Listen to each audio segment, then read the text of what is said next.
പ്രിയ കൂട്ടുകാരെ നമസ്കാരം. ഞാനിപ്പോൾ നിൽക്കുന്നത് പുതുപ്പള്ളി റബ്ബർ ബോർഡ് മാധവമ്പടി റോഡിലാണ്. ഈ റോഡ് നിങ്ങൾക്ക് കാണാം, എന്റെ പുറകുവശമൊക്കെ കാണാം, വളരെ തകർന്ന് തരിപ്പണമായി കിടക്കുകയാണ്. 3 പഞ്ചായത്തുകൾ കവർ ചെയ്താണ് ഈ വഴി പൊക്കോണ്ടിരിക്കുന്നത്. അപ്പം ഈ റോഡ് ഒന്ന് വിജയപുരം പഞ്ചായത്ത്, പുതുപ്പള്ളി പഞ്ചായത്ത്, മണർകാട്, അങ്ങനെ 3 പഞ്ചായത്ത് ഇത് ബന്ധപ്പെട്ടാണ് ഈ വഴി പൊക്കോണ്ടിരിക്കുന്നത്. അപ്പൊ ഈ വഴിക്കിട്ട് എന്തെങ്കിലും ചെയ്യണമെന്നുണ്ടെങ്കിൽ പുതുപ്പള്ളി MLA ചാണ്ടി ഉമ്മനും അതുപോലെ കോട്ടയം MLA തിരുവഞ്ചൂർ രാധാകൃഷ്ണനും മനസ്സ് വെച്ചെങ്കിൽ മാത്രമേ ഈ റോഡ് നന്നാക്കാൻ പറ്റത്തുള്ളൂ. അത് പറയാൻ കാരണമെന്ന് പറഞ്ഞാൽ ഒരു 15 വർഷം മുമ്പ് റബ്ബർ ബോർഡാണ് ഈ റോഡ് മെയിന്റനൻസ് ചെയ്തത്. അതിനുശേഷം ഇതുവരെ ഇതിനൊട്ട് മെയിന്റനൻസ് വർക്കൊന്നും ചെയ്തിട്ടില്ല. ഇത് ഏറ്റവും കൂടുതൽ ഭാഗം കടന്നു പോകുന്നത് വിജയപുരം പഞ്ചായത്തിലൂടെയാണ്. അപ്പൊ ഞാൻ വിജയപുരം പഞ്ചായത്ത് ഓഫീസിൽ ചെല്ലുകയും വിജയപുരം പഞ്ചായത്ത് പ്രസിഡന്റുമായിട്ട് സംസാരിക്കുകയും ചെയ്തു. അപ്പൊ അവര് 7 ലക്ഷം രൂപ ഈ റോഡിന് ഫണ്ട് അനുവദിച്ചിട്ടുണ്ടെന്നാണ് പറഞ്ഞത്. പക്ഷെ ഇതിന്റെ നടപടികളൊക്കെ പൂർത്തിയായി പറയാൻ കുറെ സമയം കൂടി എടുക്കും. നിങ്ങൾക്ക് ഈ റോഡ് കാണുമ്പോൾ അറിയാം, 7 ലക്ഷം രൂപ പോയിട്ട് 35 ലക്ഷം രൂപ ഉണ്ടെങ്കിൽ പോലും ഈ വഴിയുടെ പണി ഒന്നും ആകത്തില്ല. 7 ലക്ഷം രൂപയ്ക്ക് എന്തെങ്കിലും മെയിന്റനൻസ് വർക്കോ കാര്യങ്ങളോ മാത്രമേ ഇത് ചെയ്യാൻ പറ്റത്തുള്ളൂ. അപ്പൊ ഇതിന് നല്ലൊരു തുക ഉണ്ടെങ്കിൽ മാത്രമേ ഈ റോഡിന്റെ പണി പൂർത്തിയാകാൻ പറ്റുള്ളൂ. നമുക്ക് ഈ തകർന്ന റോഡിലെ കാഴ്ചകളൊക്കെ ഒന്ന് കാണാം. അതോടൊപ്പം തന്നെ ഈ റോഡിന് സമീപത്ത് 2 പ്രധാനപ്പെട്ട വിദ്യാലയങ്ങളുണ്ട്. ആ വിദ്യാലയങ്ങളുടെ അവിടെ അതിരൂക്ഷമായ വാഹന ഗതാഗതക്കുരുക്ക് ഉണ്ടാകുന്നുണ്ട്. അപ്പൊ അവിടുത്തെ കാഴ്ചകളെല്ലാം നിങ്ങളൊന്ന് കാണുക. നിങ്ങളൊക്കെ ശ്രദ്ധിക്കേണ്ട ഒരു കാര്യമാണ്, പ്രധാനപ്പെട്ട ഒരു കാര്യമാണ് ഞാൻ ഈ പറയുന്നത്.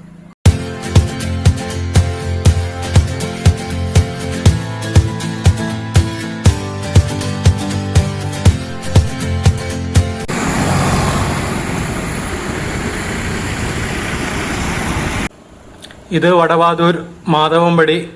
ഈ വഴിയെ പോകാത്ത കോട്ടയം ജില്ലയിൽപ്പെട്ട ആരും ഉണ്ടെന്ന് തോന്നുന്നില്ല. കാരണം ഇവിടുന്ന് ഒരു എളുപ്പവഴിയാണ്. അതുപോലെ നിരവധി ആൾക്കാർ, ഇവിടെ ഒരുപാട് സ്ഥാപനങ്ങളുണ്ട്. കേന്ദ്രീയ വിദ്യാലയമുണ്ട്, ജവഹർ നവോദയ വിദ്യാലയമുണ്ട്, അതുപോലെ കൈതമറ്റം പള്ളി, അതുപോലെ പുതുപ്പള്ളിക്ക് പോകാനുള്ള എളുപ്പവഴി, അതുപോലെ MRFലെ ജീവനക്കാർ മുഴുവൻ യാത്ര ചെയ്യുന്ന ഈ വഴിയാണ്. അപ്പോൾ ഈ വഴി തകർന്നു കിടക്കാൻ തുടങ്ങിയിട്ട് ഒരു 15-20 വർഷത്തോളമായി. ഇതുവരെ കുറച്ച് ഭാഗത്തൊക്കെ അത്യാവശ്യം മെയിൻ്റെനൻസ് ചെയ്ത്, ഇത് വിജയപുരം പഞ്ചായത്തിലൂടെയാണ് നമ്മളിപ്പം കടന്നു പോയിക്കൊണ്ടിരിക്കുന്നത്.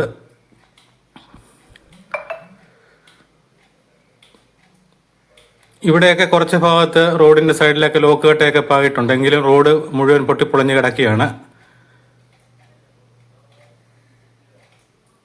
അത്യാവശ്യം കുറച്ച് സ്ഥലങ്ങളിലൊക്കെ വലിയ കുഴിയുണ്ട്, എങ്കിലും അത്യാവശ്യം നമുക്ക് ഇവിടെയൊക്കെ നമുക്ക് കടന്നു പോകാം. പക്ഷെ നമ്മൾ പറയാൻ പോകുന്നത് നമ്മുടെ റബ്ബർ ബോർഡിന് സമീപത്തെ കാഴ്ചകളാണ്. ഇതൊരു നല്ല വളവാണ്. ഇവിടെയൊക്കെ ധാരാളം അപകടങ്ങൾ ഉണ്ടായിക്കൊണ്ടിരിക്കുന്ന ഇതുണ്ടോ. ഇത് സ്കൂളിൻ്റെ വാതിൽ. ഇവിടെയാണ് ജവഹർ നവോദയ വിദ്യാലയം. ഇവിടുന്ന് വലത്തോട്ടൊരു ചെറിയ റോഡുണ്ട്, അതും തകർന്ന് കിടക്കുകയാണ്. അതൊരു ഷോർട്ട് കട്ടാണ്.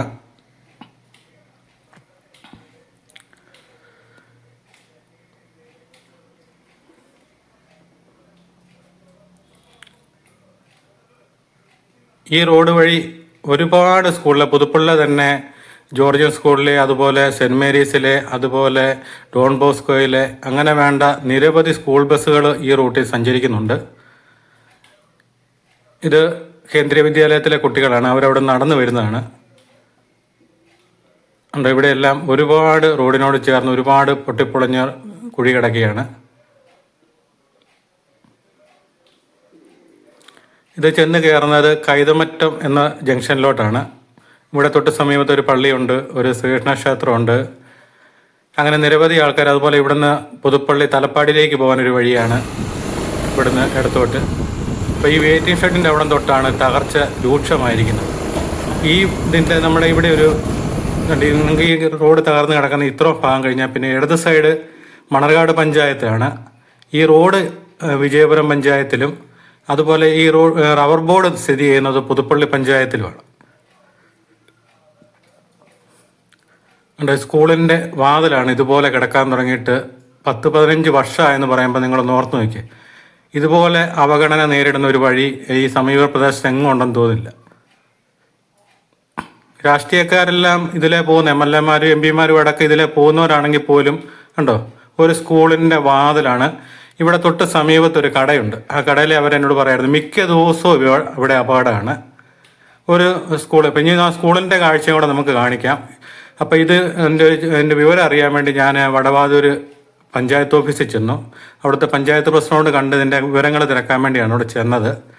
അപ്പം അദ്ദേഹം സ്ഥലത്തില്ലായിരുന്നു. അപ്പം ഞാൻ അവിടെ അദ്ദേഹത്തിൻ്റെ നമ്പർ ഉണ്ടായിരുന്നു. അദ്ദേഹത്തെ വിളിച്ചപ്പോഴത്തേന് PT സോമൻകുട്ടി, പഞ്ചായത്ത് വിജയപുരം ഗ്രാമപഞ്ചായത്ത് പ്രസിഡന്റ്, അദ്ദേഹം എന്നോട് പറഞ്ഞു 7 ലക്ഷം രൂപ ഞങ്ങൾ ഇതിന് വേണ്ടി അനുവദിച്ചിട്ടുണ്ട്, പക്ഷേ ടെൻഡർ എടുക്കാൻ ആളില്ലെന്ന് പറഞ്ഞു. അപ്പോൾ ഇവിടുത്തെ AEയോട് ചോദിച്ചാൽ ഇതിൻ്റെ വിശദ വിവരം അറിയാമെന്ന് പറഞ്ഞു. അപ്പോൾ ഞാൻ AEയെ വിളിച്ചപ്പോൾ AE അവിടെ ഇല്ലായിരുന്നു. അദ്ദേഹത്തിനെ ഫോൺ വിളിച്ചു. അപ്പോൾ ഫണ്ടൊക്കെ അനുവദിച്ചിട്ടുണ്ട്, ടെൻഡർ എടുക്കാൻ ആളില്ല. അപ്പോൾ അവിടുന്ന് ഞാൻ നേരെ നമുക്ക് വീണ്ടും ആ പഴയ സ്ഥലത്തേക്കല്ല. അപ്പോൾ സ്കൂൾ വിടുന്ന സമയമാണ്. ഇപ്പം കണ്ട് ഇതൊക്കെ നമ്മുടെ പുതുപ്പള്ളിയിലെ സ്കൂളിലെ ബസ്സൊക്കെയാണ് പോകുന്നത്. അവരൊക്കെ ഈ നശിച്ച വഴി കൂടെ തന്നെയാണ് ഓടിക്കൊണ്ടിരിക്കുന്നത്. കണ്ടോ, ജോർജിയൻ പബ്ലിക് സ്കൂളിലെ വണ്ടിയാണ്. അപ്പോൾ ഈ വെയിറ്റ് ഷെഡിൻ്റെ ഇവിടം തൊട്ട് റബ്ബർ ബോർഡിൻ്റെ ഓഫീസിൻ്റെ അവിടം വരെയാണ് അതിരൂക്ഷമായിട്ട് തകർന്നു കിടക്കുന്നത്. ഇപ്പോൾ സ്കൂൾ വിട്ട സമയമാണ്. നിങ്ങൾക്കൊരു കാഴ്ചയും കൂടെ ഞാൻ കാണിക്കാം. ഈ സ്കൂളിലെ കുട്ടികളെ കൊണ്ടുപോകാൻ വരുന്ന വാഹനങ്ങളാണ് ഈ റോഡിൻ്റെ സൈഡിൽ മുഴുവൻ കിടക്കുന്നത്. അതുപോലെ രാവിലെയും വൈകുന്നേരം പിള്ളേരെ ഇറക്കുന്ന വാഹനങ്ങളുമുണ്ട്. ഈ വാഹനങ്ങൾ രാവിലെ ഇവിടെ വന്നിട്ട് പിള്ളേരെ ഇറക്കിയിട്ട് ഈ വണ്ടി പോകത്തില്ല, അത് അവിടെ തന്നെ ഇട്ടേക്കുകയാണ്. അവർ പിന്നെ വൈകുന്നേരം പിള്ളേരെ എടുത്തുകൊണ്ടാണ് തിരിച്ചു പോകത്തുള്ളൂ. റോഡ് നല്ല റോഡാണെങ്കിൽ ഇവിടെ ബ്ലോക്ക് ഉണ്ടാകത്തില്ല. ഈ റോഡ് ഇതുപോലെ മോശമായി കിടക്കുന്നതുകൊണ്ട് ഈ 2 സൈഡിലും വാഹനങ്ങൾ ഇട്ടിരിക്കുന്നതുകൊണ്ട് മറ്റുള്ള ആൾക്കാരുടെ കാര്യങ്ങളും കൂടെ നിങ്ങൾ ഓർക്കണം. മറ്റുള്ള ആൾക്കാർ എന്തുമാത്രം ആൾക്കാർ ഇവിടുത്തെ ഈ ബ്ലോക്ക് കാരണം ബുദ്ധിമുട്ടെന്നുള്ള കാര്യം കൂടെ ചിന്തിക്കണം. കണ്ടോ, ഇതുപോലെ വാഹനങ്ങൾ ഈ സൈഡിൽ കൊണ്ട് ഇട്ടേക്കുകയാണ്. ഇവർ രാവിലെ പിള്ളേരെ കൊണ്ട് ഇവിടെ ഇറക്കി വിട്ട് കഴിഞ്ഞ ശേഷം ഈ വണ്ടി മാറ്റുന്നില്ല, അവരവിടെ തന്നെ ഇട്ടേക്കുകയാണ്. തിരിച്ചു കൊണ്ടോ, ഇതൊക്കെ സ്കൂളിൻ്റെ സ്വന്തം പ്രോപ്പർട്ടി പോലെയാണ് ഇവരൊക്കെ കൈകാര്യം ചെയ്യുന്നത്. അതുപോലെ ഈ സ്കൂള്, കേന്ദ്രീയ വിദ്യാലയം, ഇതിൻ്റെ അകത്തോട്ട് ഒരു വാഹനങ്ങൾക്ക് പോലും പോയിട്ട് ഒരാൾക്ക് പോലും പ്രവേശനമില്ല. ഇപ്പം കുട്ടികളെ വിടുന്ന സമയത്തെ കാഴ്ച കൂടെ നിങ്ങളെ കാണാം. ഇവിടുന്ന് ഇവർ പിള്ളേരെ ഇറക്കി വിട്ട് കഴിഞ്ഞാൽ ഈ പിള്ളേർ ഈ വരുന്ന വാഹനത്തിൻ്റെ മുന്നിൽ കൂടെ തലങ്ങും വിലങ്ങും ഓടുകയൊക്കെ ചെയ്ത് ഇവിടെയൊക്കെ ഒരു വലിയ അപകടങ്ങൾ ഉണ്ടാകാം. ഇതാണ് സ്കൂള്.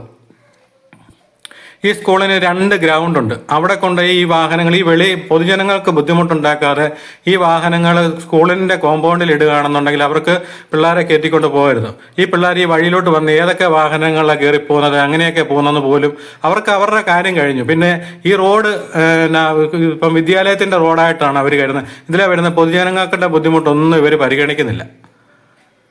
ഇവിടെ സ്കൂൾ വിടുന്ന കാഴ്ചയും കൂടെ ഞാൻ നിങ്ങളെ കാണിക്കാം. അന്നേരം നിങ്ങൾക്ക് മനസ്സിലാവും ഇവിടുത്തെ തിരക്ക് എന്തുമാത്രം ഉണ്ടെന്നുള്ളത്. ഇതിങ്ങനെ വാഹനങ്ങൾ ഇട്ടിരിക്കുന്നത് 2 സൈഡിലും വാഹനങ്ങൾ ഇട്ട് റബ്ബർ ബോർഡിൻ്റെ അവിടം വരെ വാഹനങ്ങൾ ഇട്ടിരിക്കുകയാണ്. ഇപ്പം വരുന്ന വാഹനങ്ങൾ നമ്മളിങ്ങനെ ശ്രദ്ധിച്ചു പൊക്കോണം, അതാണ് ഇവരുടെ ചിന്ത. ഇതൊരു 15 വർഷം മുമ്പ് റബ്ബർ ബോർഡാണ് ഒന്ന് മെയിൻറ്റെയിൻസ് ചെയ്തത്. പിന്നെ അവരും ആ ഭാഗത്തോട്ട് തിരിഞ്ഞു നോക്കിയിട്ടില്ല. കാരണം ഏറ്റവും കൂടുതൽ അവിടെയാണ് വാഹനങ്ങൾ വന്നുകൊണ്ടിരിക്കുന്നത്, ഈ റബ്ബർ ബോർഡിലോട്ട്.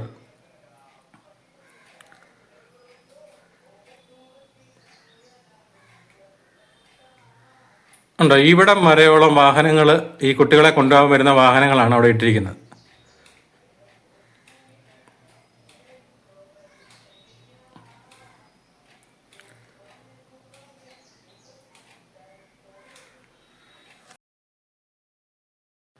നിങ്ങൾക്ക് കാണാം, കണ്ടോ, ലോറികളൊക്കെ വരുന്ന സമയത്ത് പിള്ളേരെ അങ്ങോട്ടോ ഇങ്ങോട്ടോ ബസ്സിൻ്റെ പുറകിൽ നിന്ന് അങ്ങോട്ടോ ഇങ്ങോട്ടോ മാറുന്ന വണ്ടിക്കാർ ശ്രദ്ധിക്കത്തില്ല.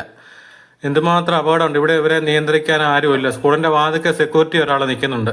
അദ്ദേഹം അവിടുത്തെ കാര്യങ്ങൾ മാത്രമേ നോക്കുന്നുള്ളൂ. ഈ പിള്ളേർ എങ്ങനെ പോകുന്നുണ്ടെന്ന് പോലും അവർ ശ്രദ്ധിക്കുന്നില്ല.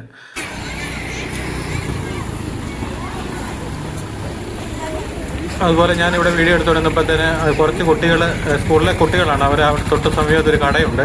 ആ കടയിൽ ചെന്ന് അവരോട് പറഞ്ഞു, ഇതുപോലെ അങ്കിളോട് പറയാം വഴിയുടെ കാര്യം നല്ലപോലെ ഇടണം, ഞങ്ങൾക്ക് വലിയ ബുദ്ധിമുട്ടാണ് എന്ന് പറഞ്ഞ്. അന്നേരം ഞാനത് കഴിഞ്ഞിട്ടാണ് അവിടെ ചെന്നപ്പോഴത്തേനാണ് പിള്ളേരെല്ലാം പോയത്. അന്നേരത്തിന് ആ കടയിൽ അവരെന്നോട് പറഞ്ഞ് അവർ ഒത്തിരി നേരം നോക്കി, അങ്കിളിനോട് പറയാൻ വേണ്ടിയൊക്കെ നോക്കി, വഴിയുടെ കാര്യം പറയാൻ വേണ്ടി ഞങ്ങളുടെ വഴിയുടെ വീഡിയോ എടുക്കണമെന്നൊക്കെ പറഞ്ഞു. ഈ തൊട്ട് സമീപത്തെ കടയാണ്.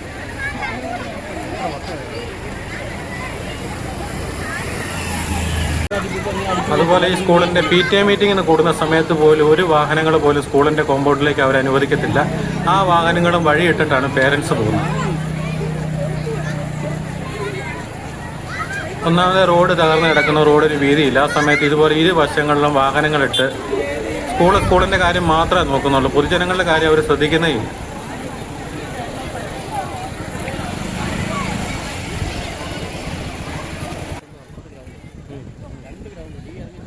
ഉണ്ട്. സ്കൂളിന്റെ വാതികത്തെ തിരക്ക്, പിള്ളേർ തലങ്ങും വിലങ്ങും എല്ലാം അങ്ങോട്ടും ഇങ്ങോട്ടും എല്ലാം ഓടുന്നു.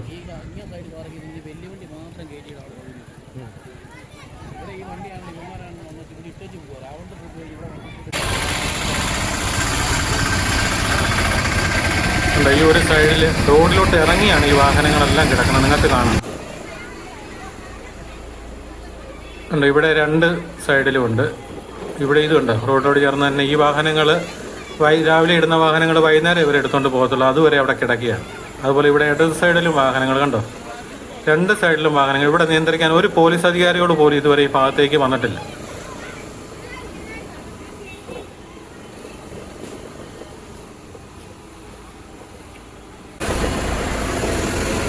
വൈകുന്നേരത്തെ സ്ഥിരം കാഴ്ചയാണ് ഇതുപോലെ വാഹനങ്ങൾ അങ്ങോട്ടും ഇങ്ങോട്ടും അവിടെ ഇട്ട് തിരിക്കുകയും മറ്റു പൊതുജനങ്ങൾക്ക് ബുദ്ധിമുട്ടുണ്ടാക്കുന്ന രീതി കണ്ടോ, നിങ്ങൾക്ക് കാണാം അവിടെ.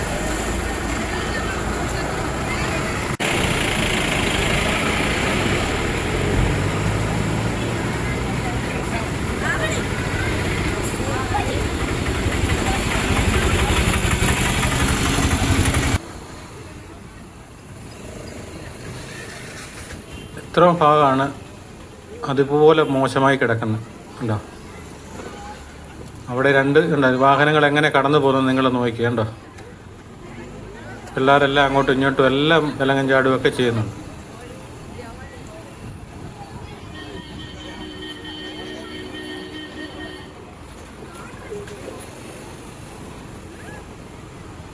ഈ സ്കൂളിലെ പേരൻസിന് പോലും ഇങ്ങനെ ഒരു കാര്യത്തിൽ സ്കൂളിനോടൊന്നും പറയാനുള്ള തീരുമാനം പോലും അവർക്കും ഇല്ലെന്നാണ് ഞാൻ ചോദിക്കുന്നത്. മറ്റുള്ള പുതുപ്പള്ളിലൊക്കെ എന്തുമാത്രം സ്കൂളുണ്ട്, ഡോൺ ബോസ്കോ അടക്കം എല്ലാവരും അവരുടെ കോമ്പൗണ്ടിലാണ് വാഹനങ്ങൾ ഇടുകയും അവിടെ പിള്ളേരെ കയറ്റി. ഞാൻ ഡോൺ ബോസ്കോയിലെ PTA എക്സിക്യൂട്ടീവ് മെമ്പറായിട്ട് ഇരുന്നതാണ്. അവിടെ ഇതുപോലെ തന്നെ സ്കൂൾ വിട്ട് കഴിഞ്ഞാൽ സ്കൂളിലെ വാഹനങ്ങളിൽ മുഴുവൻ പിള്ളേർ കയറി ഇരിക്കുന്നിടം വരെ അവർക്ക് അതുപോലെ ഉത്തരവാദിത്വമുണ്ട്. അത് കഴിഞ്ഞതിന് ശേഷമാണ് കുട്ടികളെ വെളിയിലോട്ട് വിടുന്നത്. ഏതൊക്കെ ബസ്സെല്ലാം പോകുന്നതും കാര്യങ്ങളും എല്ലാം അവർ കറക്റ്റായിട്ട് നോട്ട് ചെയ്തിട്ടാണ്. അതുപോലെയാണ്, ഇത് റബ്ബർ ബോർഡിൻ്റെ ഓഫീസാണ്.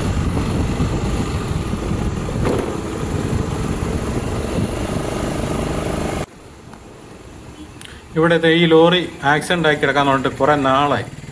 അവർ ഉപേക്ഷിച്ച മട്ടാന്ന് തോന്നുന്നു, അതും ഇവിടെ കൊണ്ടിട്ടിരിക്കുകയാണ്.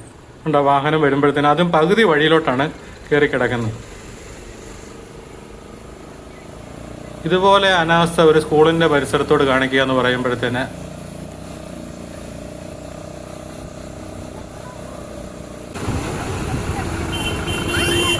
ഈ താഴ്ന്നു കിടക്കുന്ന വഴിയാണ് സ്കൂൾ കണ്ട് നോ പാർക്കിംഗ് എന്നും പറഞ്ഞ് അവിടെ കുറേ എണ്ണം ആ ഒരു ചെറിയ സ്കൂളുകാരെ അവിടെ ഇറക്കിയിട്ടുണ്ട്, അവിടെ വെച്ചിട്ടുണ്ട്. സ്കൂളിൻ്റെ കോമ്പൗണ്ടിലോട്ട് ഒരു വാഹനത്തെ പോലും അവർ അനുവദിക്കുന്നില്ല. വാഹനം എല്ലാം കയറി കഴിഞ്ഞാൽ സ്കൂളിൻ്റെ അവിടെയൊക്കെ മോശമായി കഴിഞ്ഞാൽ എന്നാ ചെയ്യും? ഇതാകുമ്പോൾ പിന്നെ കുഴപ്പമില്ല.